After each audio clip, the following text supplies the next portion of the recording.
बऱ्याचदा घरातील लहान मुलांना आणि आजी-आजोबांना बिर्याणी खायची खूप इच्छा असते. पण बिर्याणीमधले जास्त मसाले, तिखटपणा आणि तेलकटपणा सगळ्यांना सूट होत नाही. जळजळ, ॲसिडिटी किंवा पोटाचा त्रास होऊ शकतो. म्हणून आज मी बनवणार आहे व्हेज यखनी पुलाव. चव अगदी बिर्याणीसारखी, पण मसाले अगदी सौम्य आणि खूपच हलके.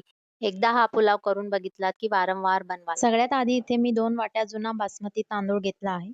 हा 2-3 वेळा स्वच्छ धुवून अर्धा तास भिजत ठेवला आहे. आता या पुलावाचा सगळ्यात महत्त्वाचा भाग म्हणजे यखनी.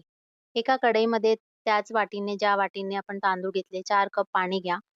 त्यामध्ये ओले मसाले जसं पुदिन्याच्या काड्या, कोथिंबिरीच्या काड्या, अर्धा कांदा, 1 लसणाचा गड्डा, 1 इंच आलं, 2-3 हिरव्या मिरच्या आणि सुके खडे मसालेमध्ये 2 चमचे धने, 1 चमचा जिरा, अर्धा चमचा बडीशेप, 8-10 काळी मिरी, 1 चक्री फूल, 4-5 लवंगा, 1 इंच दालचिनी, 2 वेलची असे जे तुमच्याकडे असतील ते खडे मसाले घ्या आणि जे नसतील ते तुम्ही स्किप करा.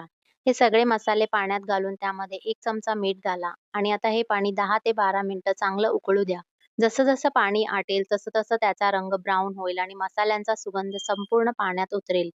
ही यखनी बाजूला ठेवूया आणि आता एका पॅनमध्ये थोडंसं तेल घेऊन पनीर हलकं शॅलो फ्राय करून घ्या. पनीर पुलावात तुटत नाही आणि त्याचा आकार छान राहतो.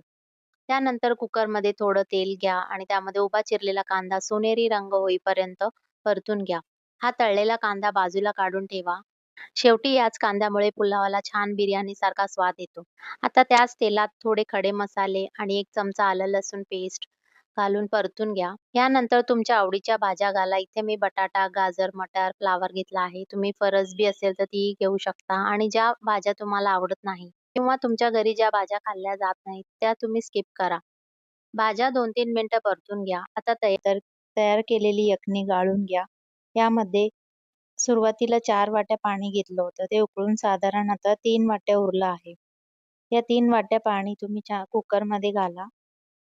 पाण्याला छान उकळी आली की भिजवलेला तांदूळ घाला. त्यामध्ये अर्धा तळलेला कांदा, फ्राय केलेलं पनीर हे सगळं हलक्या हाताने मिक्स करा. चवीनुसार मीठ तपासा कारण आपण आधीही मीठ टाकलं होतं आणि त्यामध्ये आता थोडंसं तळलेला कांदा आणि थोडी बारीक चिरलेली कोथिंबीर टाकूया. आता कुकरचं झाकण लावून 1 शिट्टी होऊ द्या. गॅस बंद करा आणि कुकर पूर्ण थंड होईपर्यंत उघडू नका. कुकर थंड झाल्यावर झाकण उघडा. बघा एकदम मोकळा, सळसळीत आणि सुगंधी असा व्हेज यखनी पुलाव तयार आहे. वरून उरलेला तळलेला कांदा घाला. खरंच सांगते, चव बिर्याणीसारखी लागते, पण तिखटपणा अजिबात नाही. त्यामुळे लहान मुलं, आजी-आजोबा आणि ज्यांना मसालेदार पदार्थ चालत नाही, त्यांच्यासाठी हा एकदम परफेक्ट पर्याय आहे.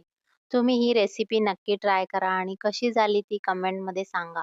व्हिडिओ आवडला असेल तर लाईक, शेअर आणि चॅनलला सबस्क्राईब करायला विसरू नका. भेटूया पुढच्या स्वादिष्ट रेसिपीसोबत.